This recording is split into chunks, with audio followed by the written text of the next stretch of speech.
Marsikdo se veseli te zadnje rasti pri Bitcoinu, ampak kaj če bi vam jaz povedal, da se za tem skriva neka nevarnost? Dajmo si podrobneje ogledati to skupaj.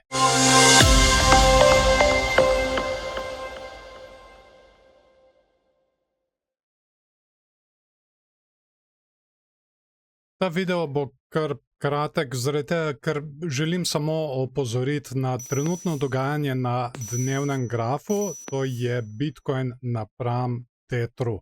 Če malček povzamemo zgodovino, tukaj zgoraj smo imeli dvojni vrh, ga bom kar označil, tukaj smo imeli en vrh, nato smo padli in nato smo naredili drugi vrh, kjer smo potem padali naprej. Kaj se je na to zgodilo? Nekaj zelo pomembnega. Izgubili smo tole mejo tukaj 60 tisoč, 61, 62. In na to smo naredili tukaj nižje dno.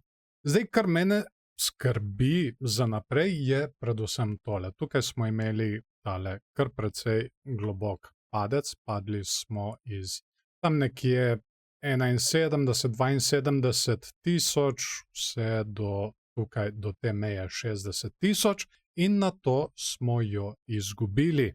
In kaj se zdaj dogaja? Imamo tukaj en vrh in tukaj očitno delamo drugi vrh. In ustvarja se skrita medvedja divergenca.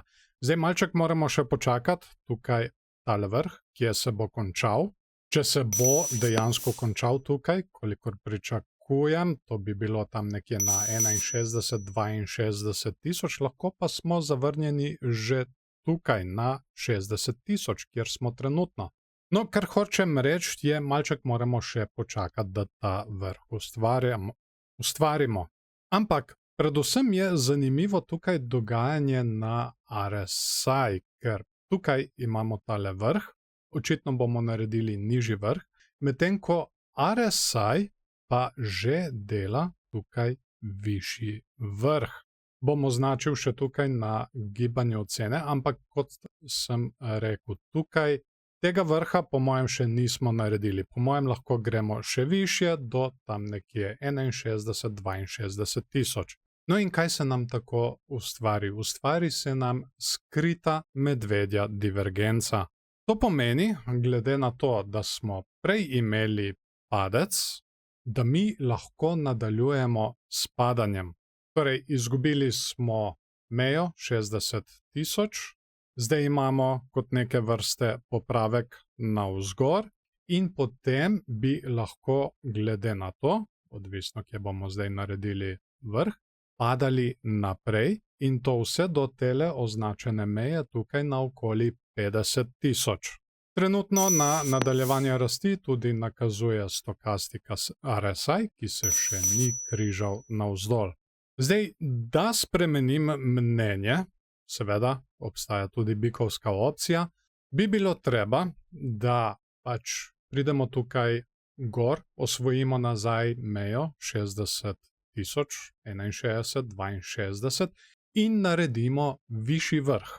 In v tem primeru nas potem ponovno čaka tale meja tukaj, našega dvojnega vrha, ki je neckline meja in potem zopet teh 71, 72 tisoč. Zdaj, če smo pošteni, se dela tukaj tudi bikovska divergenca. Tukaj imamo dno in pa nižje dno, medtem ko RSI je pa tukaj naredil dno in višje dno. Ampak tale bikovska divergenca se lahko še nadaljuje s padanjem. Tako da zaenkrat moramo kar upoštevati in gledati tukaj tole mejo 60, 61, 62 tisoč in hkrati upoštevati tole skrito medvedjo divergenco, ki se nam trenutno dela. Če se izvede, lahko seveda padamo še naprej in tale bikovska divergenca se nekako nadaljuje, da naredimo še eno višje dno in potem dobimo en večji odboj od te meje tukaj 50, 51 tisoč. Vsekakor je to ena situacija, ki jo bo treba kar podrobno spremljati, tako da ne se pozabiti naročiti na kanal, da ne boste slučajno kakšnega videa zamudili. Rad bi se zahvalil še vsem patronom, ki s svojimi prispevki podpirajo ta kanal. Če bi morda želeli postati eden izmed njih, so povezave spodaj v opisu in pripetem komentarju. In seveda, v zameno za podporo dobite tudi dostop do dodatnih vsebin. S prvim paketom do mojega dnevnika tehničnih analiz, kjer ne pokrivamo samo kriptotrga, ampak tudi delniški in trg žlahtnih kovin.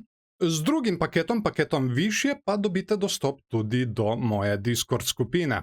Tam še bolj podrobno spremljamo kripto in tudi na manjših časovnih intervalih. Poleg tega pa imajo patroni tudi popust na moji spletni trgovini, kjer se je zdaj že nabralo kar nekaj indikatorjev. Vse, kar so do časa nakupa vložili preko Patreona, lahko uporabijo kot dobroimetje in tako lahko nekateri patroni celo nakupujejo zastonj. No in ko smo že pri spletni trgovini, ne pozabiti obiskati. Kot sem že povedal, tam je že kar nekaj indikatorjev. Imamo naprednejši RSI, ki je skupek več indikatorjev, tudi naprednejši MFI, RSI, ki se prikazuje na svečkah, MFI, ki se prikazuje na svečkah in tudi ARI. To je indikator, ki je zrastel čisto na moji ideji in prikazuje, kam na kriptotrgu se pretaka denar, ali se pretaka v Bitcoin, ali v altcoine, ali v stablecoine. To je v bistvu kot neke vrste mapa, kjer vidite, kam gre denar. Hvala vam tudi, da ste si video ogledali do konca. Dajte mu všeček, če vam je bil všeč, ali pa ne všeček, če vam ni bil. In seveda vesel bom tudi delitev z vašimi prijatelji, če mislite, da so te informacije uporabne tudi za njih. Zdaj pa mene zanima, kaj si vi mislite o tej tehnični analizi. Se strinjate z njo, se ne strinjate z njo, sem morda jaz kaj spregledal? Kar napišite spodaj pod videom, pod komentarje in z veseljem bom tudi podebatiral z vami. Obeta se ogromno novih videov, na kriptotrgu imamo končno neko dogajanje, tako da bomo to vsekakor spremljali. Poleg tega bomo razkrivali tudi nove projekte v sodelovanju s cryptonews.com. In zato, da kakšnega videa ne boste zamudili, je najboljše, da se naročite na kanal in nastavite obveščanje, da vas bo YouTube o novem videu takoj tudi obvestil. In to, čim ga naložim gor. No, zaenkrat bo to vse, želim vam lep dan še naprej in se vidimo v naslednjem videu.